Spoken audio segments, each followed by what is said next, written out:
Hello everybody, I just wanted to thank some of you guys who are watching this video, if you've bared with me. I know I took kind of a long break. I don't think I've said anything since the presidential election. But I did want to finally break my silence. I have been working 2 jobs, so that's partly why I just haven't had time. I am laid off from one of those jobs, but I still have the other job to fall back on. And I have my writing, and I think I'll do fine for myself.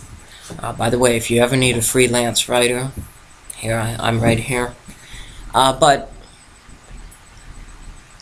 I wanted to talk to you and kind of break my silence, make a big comeback video, and talk about the liberty movement as a whole. Where does it go from here?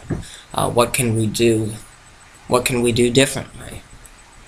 I think that Ron Paul made an excellent point in his farewell address to Congress, and that is that we can't rely completely on the political system.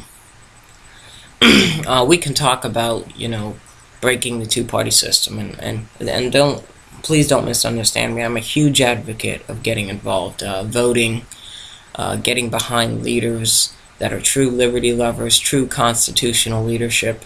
I absolutely believe we need to get behind that as much as possible. However, that alone, and Ron Paul made the case very well, isn't going to save us unless we change the hearts and minds of the people. And it's the truth. I've had a lot of people tell me that the reason liberty candidates can't win elections is because the voting is rigged. In my opinion, I think that's a cop-out, and I think that's an excuse. The truth of the matter is, the people of this country, I'm ashamed to say it, I'm ashamed to admit it, but the people of this country have not come around to libertarian philosophy. They have not come to understand why the role of government should be limited.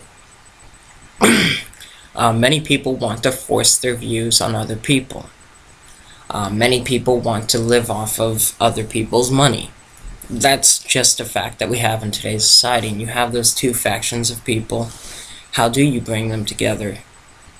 But if that wasn't the case, if it was true that the votes are rigged, the elections are rigged, but the majority of Americans would have voted for Ron Paul, or the majority of Americans would have voted for Gary Johnson, but because the elections are rigged, there's just nothing we can do about it. If that was true, people would be rioting in the streets.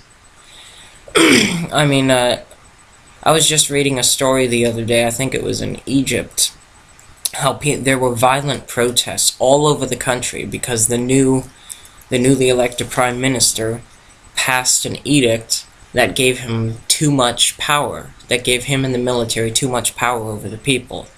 And because of these protests that sparked all over the country, he withdrew that edict. That happens in the United States, and people go back to watching, their favorite shows on TV, listening to their favorite music, seeing what's going on in Justin Bieber's world, seeing what the Kardashians are up to. We go on with our lives. And nothing happens. The National Defense Authorization Act. Why were people not rioting in the streets when they heard about this? That the military would be allowed to arrest us and detain us when we had done nothing wrong. And detain us indefinitely without lawyers, without Miranda rights, no phone calls, just detained indefinitely for no predefined period of time, with no chance to even defend our innocence. Guilty until proven innocent, basically. Why were people not rioting in the streets when this happened if the majority of people truly understand liberty? I believe the answer is because they haven't. Why, when the election results are so obviously rigged, as some people say, why are we not protesting the results? You can't tell me that the majority of Americans understand this but do absolutely nothing about it. But either way, it doesn't change the point that I have to make. And the point that I make is the same point that Ron Paul made in his farewell address to Congress, that we need to change the people, the individuals in this country. We need to change this nation one person at a time. It's not necessarily going to happen with an election. You can put all the Liberty candidates front and center all you want, but if the people haven't changed, then the country is not going to change. Those people aren't going to get elected. And if you look, you can see a direct comparison between people and the government and the officials that they elect. Take, for example, the spending. The government constantly spends more money than it takes in, more money than it can afford. What do? We max out our credit cards. We take home loans that we can't afford, car loans that we can't really afford to pay off. And what happens when the credit card limit is reached? What happens when the debt ceiling is reached? They raise the debt ceiling. They raise the debt limit. And what do? We get a credit card with a higher debt limit. When you have Americans, everyday Americans, that can't even understand fiscal responsibility in their own lives, that don't even live debt-free lives themselves, how can you expect the officials that they elect to do the same with our tax dollars? I've dedicated myself to living a debt-free life. The last car that I bought was a crappy, cheap, used car because that's what I could afford. I don't want to make car payments for the rest of my life. And if a few years from now that car doesn't work anymore, hopefully I'll be able to afford a better one. But until that time, I'm not going to put myself in debt. Don't spend money that you don't have. That's one individual issue that is directly related to the way our government operates. The American people are not financially responsible in their own personal lives, and it has translated directly into the government. Our Congress is not financially responsible with our tax dollars. So what do we expect? We're electing people that are just like us.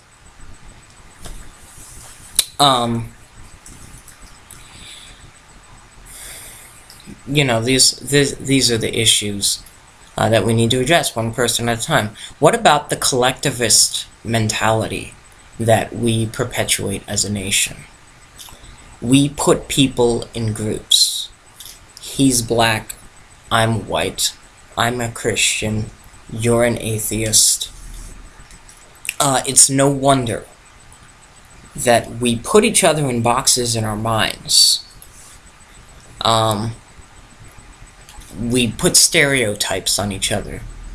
We define people by how they look or what background they come from, rather than who they are as individuals. And we have a government that treats us like cattle. When we treat each other like cattle, our government is going to treat us like cattle. The point that I'm making is, the change starts right here. And the change starts in your community, in your family, in your circle of friends. Everybody has a sphere of influence. I was at church, and my pastor was talking about reaching people for God, and I think this applies to politics as well. And he talked about the people you need to reach. He used the Greek word oikos. Oikos is your sphere of influence. The people you meet, your friends, your family, your co-workers, everybody that you come into interaction with is part of that sphere of influence. You have that. I have that. So I want you to think about, what can you do to reach out to those people? And not just on politics. Let's be the change that we want. Let's get more involved in our communities. Let's prove that we don't need the government to take care of poor people. Let's take care of poor people. Let's give more to charity. Let's volunteer our time and our efforts at the local food bank, whatever it may be. Let's be the change that we want. Let's not judge people and put them in boxes. Let's not be intolerant socially. When it comes to social issues, when it comes to who we talk to, who we associate with, let's not be those judgmental people. And let's bring other people into that mode of thinking. And the last point I want to touch on is, in order to do this, you have to become a person of influence. Token Libertarian Girl, I give a quick shout out to her. She made a great video on why there aren't a lot of female libertarians. I'd encourage you to watch that. I do disagree. I think there's a lot of female libertarians. I have 3 sisters who are all libertarians. And all Gary Johnson supporters, by the way, and Ron Paul supporters, of course. But they don't talk about politics a whole lot, so it might be that... And honestly, I don't see women from any side of the issue, and I'm not stereotyping women, but I'm just saying in general, I haven't seen a lot of them be very as vocal about politics as men tend to be. But nonetheless, she made some good points, and one of the points she made was that the reason we don't find this is because libertarianism is not mainstream. She said, what I agree with, we need to make libertarianism mainstream. How do we do that? We become people of influence.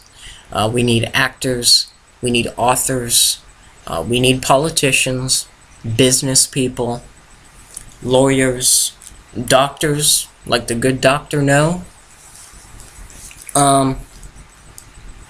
People to be important people in the community, respected people in the community, and you can attach to that. I'm a libertarian. These are my beliefs.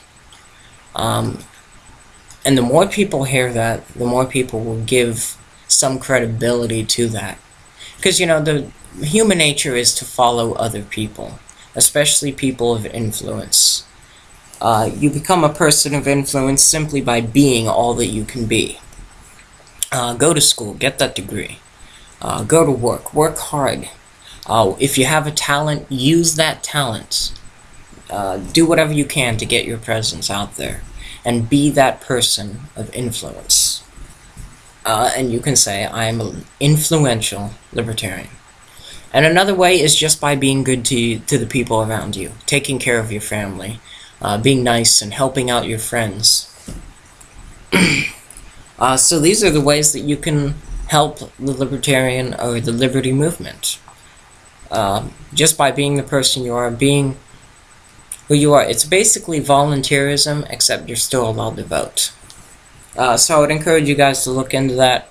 Thank you for watching. Once again, I know it was a long video, so probably not too many people will get through the whole thing. But I am going to be making more videos, or at least I hope to. Just was taking a kind of a hiatus there. Thanks for watching, guys. In liberty. Peace.